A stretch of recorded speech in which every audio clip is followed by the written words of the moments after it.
Hello students, நம்ம இப்போ example 9.47 பண்ண போகிறோம். Find the area of the region bounded by the line 6x plus 5y is equal to 30, x-axis and the line x is equal to -1 and x is equal to 3.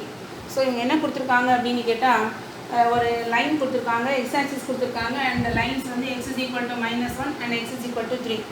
So இந்த area வந்து bounded by all these things. இதில் ஒன்று பார்த்தீங்கன்னா x-axisன்னு கொடுத்துருக்காங்க. So x-axisன்னு கொடுத்ததுனால அவங்க கொடுத்துருக்குற line சரியாக நம்ம முதல்ல செக் பண்ணணும். புரியுதா? ஏன்னு கேட்டால் சில நேரங்களில் ஒய் கொடுத்துருவாங்க, அதாவது ஹரிசாண்டல் லைன்ஸ் கொடுத்துருவாங்க. x-axis கொடுத்தா நமக்கு தேவை வந்து வெர்டிக்கல் லைன்ஸ் வேணும். ஸோ அந்த வெர்டிக்கல் லைன்ஸ் வந்து x is equal to -1 and x is equal to 3ன்னு கொடுத்துருக்காங்க. வெர்டிக்கல் லைன்ஸ் எல்லாமே வந்து parallel to y-axis. y-axis-ஓட ஈக்குவேஷன் வந்து x is equal to 0. So அவங்க கொடுத்துருக்குற x is equal to -1, x is equal to 3 வந்து correct. புரியுதா? சில நேரங்களில் வேணும்னே ஒய் வேல்யூ கொடுத்துருப்பாங்க. அப்போ என்ன பண்ணுவீங்க, அந்த ஒய் இதில் நீங்கள் சப்ஸ்டியூட் பண்ணி எக்ஸை கண்டுபிடிச்சி அதை வச்சு தான் நீங்கள் ப்ராப்ளம் செய்யணும். சரி, இப்போ நம்மளுடைய பிரச்சனை என்னன்னு கேட்டால் முதல்ல இந்த லைனை நம்ம வரையணும். வரைஞ்சி இந்த 4 பவுண்ட்ரிக்குள்ளேயும் இருக்கிற அந்த ஏரியா வந்து whether it is above X axis or below X ஆக்சிஸ்ன்னு பார்க்கணும். எபோவ் எக்ஸ் ஆக்சிஸ்னால் ஒய் வில் பி பாசிட்டிவ், அதாவது F of X will be positive. அப்போ அந்த ஃபார்முலா வந்து integral a to b f of x dx. Area formula தானே. So a is equal to integral a to b f of x dxன்னு உங்களுக்கு தெரியும். Suppose the area is below x axis, x axisக்கு கீழே வந்தால் y வந்து negative ஆயிடும். அப்போ நம்ம என்ன செய்யணும், ஒன்று இதுக்கு மாடுலஸ் போடு, இல்லைன்னா மாடுலஸ்க்கு பதிலாக integral a to b minus f of x dx போட்டு நம்ம செஞ்சிடணும். அதாவது integral a to b minus y dx போட்டு நம்ம செஞ்சிடணும். புரியுதா புரியலையா? சரி, இப்போ நம்மளுடைய எய்ம் வந்து முதல்ல படம் வரைகிறது தான். ஸோ இந்த ஏரியா எப்படி இருக்குது அப்படின்னு தான் இப்போ நான் வரைய போகிறேன். ஸோ அதுக்கு என்ன பண்ணணும், முதல்ல லைன் எடுத்துக்கோங்க. ஸோ அந்த லைனில் வந்து நம்ம என்ன செய்யணும், write y as a subject of x, இல்லைன்னா ரைட் அதாவது ஒய்யை சப்ஜெக்டை வச்சு எழுதணும், இல்லைன்னா எக்ஸை சப்ஜெக்டை வச்சு எழுதணும். அது என்ன சப்ஜெக்ட் அப்படின்னா, அதாவது we have to write y in terms of x or x in terms of y. So நான் இப்படியே எடுத்துக்கிறேன். So y in terms of x. So நம்ம இப்போ என்ன செய்யணும், நம்ம சின்ன கிளாஸில் செஞ்சுக்கோங்க, இந்த மாதிரி பாக்ஸ் போட்டு இதே மாதிரி நம்ம பாயிண்ட்ஸ் எல்லாம் வந்து நம்ம இப்போ கண்டுபிடிக்க போகிறோம். அதாவது எக்ஸ்க்கு வேல்யூஸ் போட்டு நம்ம என்ன செய்யலாம், ஒய்யை கண்டுபிடிக்கலாம். கரெக்டாக? ஸோ இதில் என்ன ஒரு முக்கியமான விஷயம் அப்படின்னு கேட்டால், இங்கே கீழே வந்து பைக்கு கீழே வந்து 5 வருது. அப்போ முதல்ல நம்ம என்ன செய்யணும், எக்ஸுக்கு ஏதாவது ஒரு வேல்யூ போட்டு ஒய் வந்து ரவுண்ட் நம்பராக வருதான்னு பார்க்கணும். அதாவது ஒய் வந்து ரவுண்ட் நம்பராக வர மாதிரி எக்ஸை வந்து நம்ம செலக்ட் பண்ணி போட்டுக்கணும்.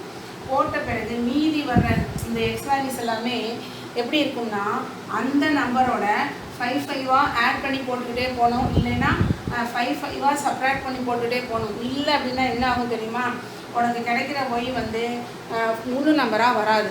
ஃபார் எக்ஸாம்பிள், இப்போ நான் எக்ஸுக்கு 0 போடுறேன். 0 மைண்டில் போட்டு பார்த்தா என்ன வருது, இது வந்து 30 மைனஸ் 6 into 0 0 டிவைடட் பை 5. அப்போ எனக்கு 6ன்னு வந்துருச்சு. ஸோ நல்லதாக போச்சு. அப்போ 0 போட்டால் எனக்கு என்ன வந்துடுது, 6 வந்துடுது. இப்போ நெக்ஸ்ட்டு நான் என்ன பண்ணுறேன், இந்த இடத்துல நான் என்ன போடணும் அப்படின்னா, 0வோட 5 ஆட் பண்ணு, இல்லை 10, இல்லைன்னா இதோட என்ன செய்யலாம், ஒரு இது 0வில் ஒரு 5 செப்ரேட் பண்ணால் -5 -10 இந்த மாதிரி நம்பர்ஸ் போட்டால் தான் உனக்கு முழு நம்பராக வரும். இதெல்லாம் சின்ன கிளாஸில் உங்களுக்கு சொல்லியிருப்பாங்கன்னு நினைக்கிறேன். சொல்லலைன்னா தெரிஞ்சுக்கோங்க. உங்களுக்கு இது டவுட்டாக இருந்தால் ஒரு எக்ஸாம்பிள் வேணால் பாருங்கள். இப்போ நான் என்ன பண்ணுறேன், இந்த எக்ஸுக்கு நான் 2 போட்டு பார்க்குறேன். நான் சொன்னது 0வோட +5, 0வோட +10, அதாவது 0வோட +15, அல்லது இந்த 0விலேருந்து -5, இல்லைன்னா 0 -10, அதே மாதிரி 0 -15. 0 + 5னா 5 தான்மா, இது 10 தான், இது 15 இல்லைன்னு சொல்லலை. என்னோட எய்ம் என்னென்னா, எந்த எக்ஸ் வேல்யூ போட்டு ஒய் கிடச்சிச்சோ அந்த நம்பரோட இந்த டினாமினேட்டரை குட்டி குட்டி பார்த்தா என்ன வருதோ அதை இங்கே போடு. புரியுதா? அல்லாட்டி 5 சப்ராக்ட் பண்ணி வர்றதை இங்கே போட்டு அதனுடைய ஒய் கண்டுபிடிச்சி நீ பாயிண்ட்ஸ் கண்டுபிடிச்சின்னா உனக்கு இந்த ஒய் வேல்யூஸ் எல்லாமே எப்படி இருக்கும், ரவுண்ட் நம்பராக இருக்கும், அழகாக முடிச்சிடலாம். இல்லைன்னா ஃப்ராக்ஷனாக நிற்கும். ஃபார் எக்ஸாம்பிள் 2 போட்டு பாருங்கள் என்ன வருதுன்னு. ஸோ 30 minus 6 into 2 12ன்னு வரும், டிவைடட் பை 5. ஸோ சப்ராக்ட் பண்ணிங்கன்னா உனக்கு 18/5. இது உனக்கு ரவுண்ட் நம்பர் இல்லை. புரியுதா? ஸோ நம்ம அந்த பாயிண்ட் ப்ளாட் பண்ணும்போது கொஞ்சம் பிரச்சனையாக இருக்கும், அதனால சொல்கிறேன். சரி, ஓகே. இப்போது இதில் இன்னொன்று இருக்குது. நம்ம இதில் இப்போ 10 எல்லாம் மார்க் பண்ணுற மாதிரி நான் இடம் விடலை. இதில் இன்னொரு ட்ரிக் இருக்குது. என்ன செய்யலாம் அப்படின்னு கேட்டால், நம்ம இதே லைனில் அதாவது எக்ஸ் இன்டர்செப்ட் என்ன ஒய் இன்டர்செப்ட் என்னன்னு கண்டுபிடிச்சிட்டோம்னா 2 பாயிண்ட் போதும். யூஸ்வலாக நீங்கள் சின்ன கிளாஸில் சொல்லியிருப்பாங்க மோர் தென் 2 பாயிண்ட்ஸ் நீங்கள் கண்டுபிடிச்சா நல்லது அப்படின்னு சொல்லுவாங்க. ஏன்? சப்போஸ் நீ கண்டுபிடிக்கிற அந்த 3 பாயிண்ட்ஸில், அதாவது நீ கண்டுபிடிக்கிற அந்த 2 பாயிண்டில் ஏதாவது ஒன்று தப்பாக போச்சுன்னா லைன் தப்பாயிடும். அதே இது நீ 3 லைன் கண்டுபிடிச்சின்னா நீ வரையும் பொழுது 3மே ஒரே லைனில் இருந்துச்சுன்னா கரெக்டு, ஒரு பாயிண்ட் தள்ளி இருந்துச்சுன்னா யூ ஆர் கோயிங் ராங் அப்படின்னு தெரிஞ்சுக்கலாம். ஸோ இதுக்காகவே வந்து நிறைய பாயிண்ட்ஸ் வந்து கண்டுபிடிக்க சொல்லுவாங்க. நீ நினைக்கலாம் ஏரியா கணக்குக்கு இவங்க என்னென்னமோ சொல்கிறாங்களே, அப்படி இல்லை. இதெல்லாம் சில முக்கியமான விஷயங்கள் தெரிஞ்சுக்கணும். சரி, இப்போது நான் என்ன செய்ய போகிறேன், இன்டர்செப்ட் ஃபார்மை நான் யூஸ் பண்ண போகிறேன். அதாவது என்னென்னா எக்ஸுக்கு 0 போட்டு ஒய்யோட இன்டர்செப்ட் 6 கண்டுபிடிச்சிட்டேன். அதே மாதிரி இப்போ நான் என்ன செய்கிறேன், எக்ஸுக்கு 0 போட்டு ஒய் கண்டுபிடிச்ச மாதிரி நான் ஒய்க்கு 0 போட்டு எக்ஸ் கண்டுபிடிக்க போகிறேன். இந்த ஈக்குவேஷனில் நீங்கள் ஒய்க்கு 0 போட்டு பாருங்கள். So 6x = 30. அப்போ எனக்கு x = 5ன்னு வருது. ஸோ நான் உங்களுக்கு என்ன சொன்னேனோ அதே மாதிரி நம்பர் வருதா? ரைட். ஸோ நீங்கள் 5 வச்சுக்காங்க. ஸோ 5 போட்டால் என்ன வருது, அதாவது நீங்கள் இந்த இடத்துல வந்து 5 போட்டால் 6 5s are 30, 30 - 30 0, 0/5 வந்து 0. ஸோ இந்த 2 பாயிண்ட்டே போதும். இதை வச்சு நம்ம அழகாக என்ன செய்யலாம், படத்தை வரைஞ்சிடலாம். பிகாஸ் ரொம்ப சின்ன போர்டு. சரி, கவனிங்க. இப்போது நமக்கு நல்லா தெரிஞ்சிருச்சு இந்த லைன் வந்து எக்ஸ் ஆக்சிஸை 0,6லையும் 5,0லையும் கட் பண்ணுதுன்னு. ஆனால் நமக்கு முக்கியமான விஷயம் என்ன கொடுத்துருக்காங்க, x = -1 வேறு கொடுத்துருக்காங்க. ஸோ நம்ம என்ன செய்யணும், எக்ஸ் ஆக்சிஸை இந்த பக்கம் கொஞ்சம் நீக்கி விடணும். கரெக்டாக? ஸோ இந்த பக்கமும் நம்ம என்ன செய்யணும், பாயிண்ட்ஸை பிளாட் பண்ணணும். ஸோ இது வந்து -1 -2 -1 வரைக்கும் கொடுத்துருக்கனால நம்ம இன்னொரு வேல்யூ சேர்த்து போட்டுக்கிட்டோம். ஸோ இது வந்து x dash y dash x y origin எல்லாம் மார்க் பண்ணியாச்சு. சரி, இப்போ நம்ம 0,6. ஸோ 0,6 எங்கே இருக்கும், so it will be here. So எழுதிக்கிறேன் 0,6. அதே மாதிரி 5,0 எங்கே இருக்கும், x6க்கு மேலே இருக்கும். ஸோ இது வந்து 5,0. இப்போ நம்ம என்ன செய்யலாம் அப்படின்னு கேட்டால், இந்த 2 பாயிண்ட்டையும் ஜாயின் பண்ணால் நம்மளோட லைன் வந்து கிடச்சிடும். ரைட். ஸோ நான் 2யும் ஜாயின் பண்ணுறேன். ஸோ இதுதான் வந்து அவங்க கொடுத்துருக்குற லைன். ஸோ அதுக்கு அந்த லைன் எழுதிக்கிறேன். இந்த பக்கம் 6x + 5y = 30. இதுதான் வந்து அவங்க கொடுத்துருக்குற லைன். ஸோ ஒரு பவுண்டரி வந்துருச்சு, எக்ஸ் ஆக்சிஸும் வந்துருச்சு. இப்போ வெர்டிகல்ஸாக பார்க்கணும். x = -1, இன்னொன்று x = 3. கரெக்டாக? இப்போ x = -1னா இப்போ இது வழியாக நான் ஒரு பெர்பெண்டிகுலர் லைன் வரையணும். அதே மாதிரி x = 3 அது வழியாகவும் நான் பெர்பெண்டிகுலர் வரையணும். சரி, இப்போ நான் x = -1 வழியாக வரைகிறேன். கரெக்டாக? ஸோ இப்போ இதுதான் என்னுடைய first vertical line. That is x = -1. அதே மாதிரி இந்த 3 வழியாகவும் நம்ம வரையலாம். ஸோ இந்த 3 வழியாக வரைஞ்சோம்னா ரொம்ப பெருசாக போடணும்னு அவசியம் இல்லை, ஓரளவுக்கு. இது வந்து கட் பண்ணணும். அதாவது நம்ம வரைகிற வெர்டிக்கல் வந்து இந்த லைனை வந்து கட் பண்ணணும். ஸோ இது வந்து x = 3. ஸோ கரெக்டாக இப்போ இந்த லைனை இன்னும் கொஞ்சம் கூட மேலே எக்ஸ்டெண்ட் பண்ணி விட்டுருவோம். ஓகே. ஸோ இப்போ கரெக்டாக நான் வரைஞ்சிட்டேன். இப்போ நம்ம இந்த ஏரியா எது அப்படின்றது நமக்கு தெரியணும். ஸோ அந்த 4 திங்ஸ் இருக்கான்னு பாருங்கள். ஃபஸ்ட்டு வந்து இதுதான் நம்மளோட எக்ஸ் ஆக்சிஸ். அடுத்து இது நம்மளோட லைன். ஸோ இந்த லைன் வந்து கொடுத்துருக்காங்க. இதுதான் நம்மளோட ஃபங்க்ஷன், அந்த ஃபங்க்ஷனோட கிராஃபு. அப்புறம் இது என்னன்னு கேட்டால் எக்ஸ் ஆக்சிஸ், இது ஒரு வெர்டிக்கல், இது ஒரு வெர்டிக்கல். அப்புறம் இந்த ஏரியா எதுன்னு கேட்டால் இதுதான். தெரியுதா? இப்போ இந்த ஏரியா எங்கே இருக்குது அப்படின்னு பாருங்கள். ஏரியா வந்து கம்ப்ளீட்லி எபவ் எக்ஸ் ஆக்சிஸ்னு இருக்குது. அப்போ எக்ஸ் அச்சுக்கு மேலே அப்படின்னு சொன்னால் ஒய் வேல்யூ வந்து உங்களுக்கு பாசிட்டிவ். புரிஞ்சிச்சா? ஸோ கரெக்டாக படம் வரைஞ்சிட்டோம்னா ஐடியா கிடைக்கும். இப்போ செய்யலாமா? ஸோ ஏரியா, ரெக்வயர்டு ஏரியா, தேவையான பரப்பு.